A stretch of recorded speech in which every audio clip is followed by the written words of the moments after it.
అదరగొట్టే కారం రంగు రుచి ఆచి కారం పొడి.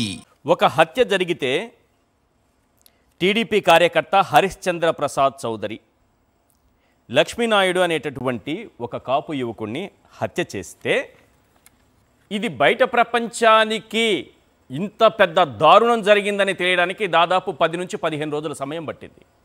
అసలు ఎలా మేనేజ్ చేయగలిగారు? Point number 1. ఇప్పుడు మాట్లాడుతున్నటువంటి నేతలు దీనికి కులం రంగు ఎందుకు పూస్తున్నారు అని మాట్లాడుతున్న నేతలకి అసలు అర్హత ఉందా? గతంలో వీళ్లే కదా అమర్నాథ్ గౌడ్ అనే యువకుడికి కులం రంగు పూసింది. వీళ్ళకి అర్హత ఉందా? ఎస్ఆర్ గారు నమస్కారం. తోటి ప్యానలిస్టులకి సాక్షి టీవీ వీక్షకులందరూ కూడా నమస్కారం. నమస్తే సార్. 2 అంశాలండి ఈశ్వర్ గారు. ఈ రోజు ఉప ముఖ్యమంత్రి పవన్ కళ్యాణ్ భీమవరం డిఎస్పీ మీద కామెంట్ చేశారు. ఆయన సెటిల్మెంట్లు చేస్తున్నారని, అనేక సివిల్ వ్యవహారాల్లో తలదూరుస్తున్నారని, ఇలాంటి అంశాల మీద చాలా తీవ్రమైనటువంటి ఫిర్యాదులు చేశారు. ఆయన ఫిర్యాదు చేయగానే ముఖ్యమంత్రి, హోంమంత్రి, డీజీపీ అందరూ స్పందించారు. మరి ఒక డిఎస్పీ ఏదో సివిల్ వ్యవహారాల్లో తలదూర్చుతున్నారు అనే అంశం మీద అంత వేగంగా స్పందించినటువంటి ప్రభుత్వ పెద్దలకి ఒక వ్యక్తి మర్డర్ అయ్యి మరొక ఇద్దరు దాదాపు చావు బతుకుల్లో పడి ఉన్నటువంటి పరిస్థితిని ఎందుకు గుర్తించలేదు అన్నది మనం అర్థం చేసుకోవాల్సి ఉందండి. భీమవరంలో డిఎస్పీ మీద ఆ జిల్లాకి సంబంధం లేనటువంటి ఉప ముఖ్యమంత్రికి తెలిసింది కానీ ఆ జిల్లా మంత్రికి తెలియలేదు. ఆ జిల్లాలోనే ప్రాతినిధ్యం వహిస్తున్న జనసేన పార్టీ ఎమ్మెల్యేలు కానీ ఇతర డిప్యూటీ స్పీకర్ లాంటి నాయకులు కానీ ఎవరికీ ఫిర్యాదులు లేవు. అలాంటి స్థాయిలో నేరుగా ఉప ముఖ్యమంత్రి స్పందించారు. మరి ఇప్పుడు ఒక యువకుడు మర్డర్ అయిపోతే ఈ విషయం మీద ప్రభుత్వం ఎందుకు స్పందించలేదు అన్నది మనం ఆలోచించాల్సిన విషయం. ఉప ముఖ్యమంత్రి లేదంటే ముఖ్యమంత్రి ఆ స్థాయి వరకు తెలియలేదు అనుకుంటే మరి అదే జిల్లా అదే నియోజకవర్గానికి చెందినటువంటి ఎమ్మెల్యే ఏం చేస్తున్నారు? ఆయన 2 వారాల పాటు కనీసంగా బాధిత కుటుంబాన్ని పరామర్శించడానికి వెళ్ళలేదంటే దాని వెనక మతలబ్ ఏంటి? ఈవేళ రేపు జరుగుతున్నటువంటి పరిస్థితుల్లో ఎమ్మెల్యేల ప్రధాన పాత్ర ఏమైందంటే ఎక్కడైనా ఏదైనా ఒక ఊళ్ళో ఎవరైనా ఒక కార్యకర్త చనిపోతే వెళ్ళి పరామర్శించడం, లేదంటే అక్కడ ఏదైనా ఒకళ్ళ ఇంట్లో పెళ్లి ఇతర శుభకార్యాలు ఏదైనా జరుగుతుంటే అటెండ్ కావడం అనేది చాలా కామన్ గా మారిపోయినటువంటి పరిస్థితి మనం చూస్తున్నాం. ఇలాంటి సందర్భాల్లో 3 మీద మర్డర్ అటెంప్ట్ జరిగి ఒక్కరిని చంపేస్తే ఆ లోకల్ ఎమ్మెల్యే దాదాపు 15 రోజులు పట్టించుకోలేదు. తీరా వెళ్ళిన తర్వాత ఆయన దాన్ని ఒక యాక్సిడెంట్ గా చెప్పే ప్రయత్నం చేశారు. ఒకసారి కాదు పలుమార్లు దాన్ని ఒక ప్రమాదం, రోడ్ యాక్సిడెంట్ అన్నట్టుగా ఆయన పదే చెప్పుకొచ్చారు. దీని వెనక ఏం జరుగుతోంది? కందుకూరు అసెంబ్లీ నియోజకవర్గం పరిధిలోని ఒక మండలంలో మర్డర్ జరిగి ఇంత పెద్ద ఘటన జరిగిన తర్వాత దాన్ని వెలుగులోకి రాకుండా తీయడం వెనక కారణం ఏంటి? ఇంకా విచిత్రం ఏంటంటే ఎఫ్ఐఆర్ మనం చూస్తే ఎఫ్ఐఆర్ లో పోలీసులు పేర్కొన్నటువంటి తీరు చూస్తే 12 గంటలకి ఉదయం మధ్యాహ్నం పూట 12 గంటలకి యాక్సిడెంట్ జరిగితే 3:30కి పోలీసులకు సమాచారం అందింది.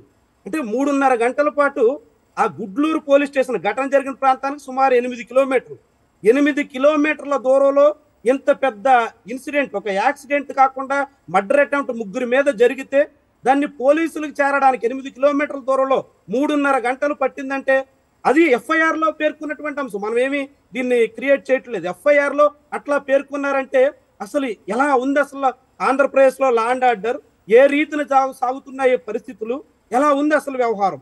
ఇదొక ముఖ్యమైనటువంటి విషయం. అయితే ఈ మొత్తం ఘటనలో కనీసం మీడియాలో 3 మీద మర్డర్ అటెంప్ట్ జరిగినటువంటి దాన్ని మీడియా ఈ రోజు సోషల్ మీడియా యుగంలో మనం ఎక్కడ ఏది చిన్నది జరిగినా ఎక్కడో మారుమూల డోలీలతో గిరిజనులు కిందకు దిగుతున్నారంటేనే చలించిపోతున్నటువంటి దశలో ఒకరిని అలా కారుతో బాహాటంగా పట్టపగలు గుద్ది చంపేస్తే, చంపేయడమే కాదు చంపిన తర్వాత మళ్ళీ ఇంకా మిగిలినటువంటి వాళ్ళని కూడా చంపేస్తాను అని చెప్పి ఫోన్ చేసి బెదిరించేటంత కండకావరం ప్రదర్శిస్తే కనీసం దానికి సంబంధించినటువంటి వార్తలు మీడియాలో ఎక్కడ కనీసం కూడా బయట ప్రపంచానికి తెలియకుండా దాచిపెట్టారంటే చివరికి కొంతమంది కాపు నేతలు సోషల్ మీడియాలో కొంతమంది చేసినటువంటి ప్రయత్నం తర్వాత 15 రోజులకు కానీ సభ్య సమాజానికి ఇంత రాక్షసతత్వం వెల్లడి కాలేదంటే ఎలాంటి పరిస్థితుల్లో మనం ఉన్నామో, ఎవరి ఆశీస్సులతో ఎవరి అండదండలతో ఈ కథనాన్ని నొక్కి పెట్టేశారో మనకి ఇట్టే అర్థమవుతోంది.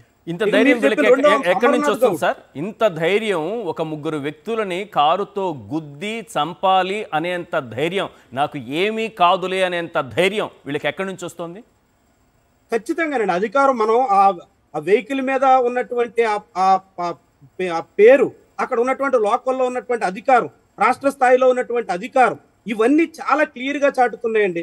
ప్రభుత్వం అండదండలు పుష్కలంగా ఉన్నాయి, మమ్మల్ని ఎవ్వరిని ఏమి చేయలేరు, మమ్మల్ని కాదని ఏమి జరగదు అనేటువంటి ఒక పూర్తి స్థాయిలో కండకావరం అరాచకత్వం చాటిన తర్వాత కూడా చాటుకున్నట్టు మనం భావించాల్సి ఉంటుంది.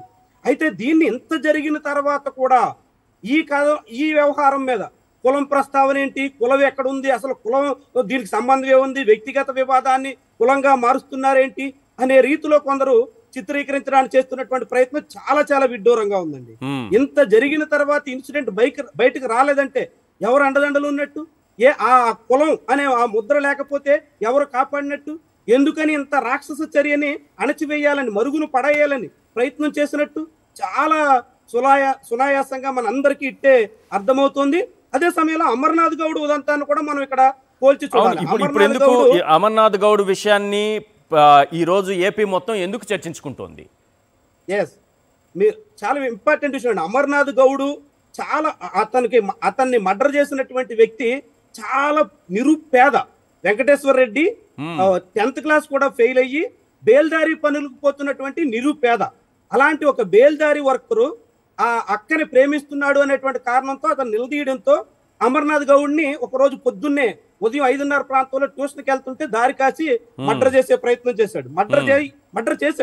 మర్డర్ చేస్తే ఆ మర్డర్ జరిగి ఒంటికి నిప్పట్టించి మంటల్లో చిక్కుకుంటే అమర్నాథ్ గౌడ్ కేకలు విని కాపాడే ప్రయత్నం చేసింది కూడా ఆ సమీపంలో ఇల్లు ఉన్నటువంటి ఒక వాలంటీర్ రెడ్డే. నేను ఆ ఘటనా స్థలానికి వెళ్ళాను కాబట్టి దాన్ని కవర్ చేశాను కాబట్టి మీకు ఇంత వివరంగా చెప్తున్నాను. ఆయన కాపాడి ఆసుపత్రికి తరలించే పరిస్థితుల్లో అంబులెన్స్ లో అమర్నాథ్ గౌడ్ మాట్లాడినటువంటి వీడియో అప్పట్లో వైరల్ అయింది.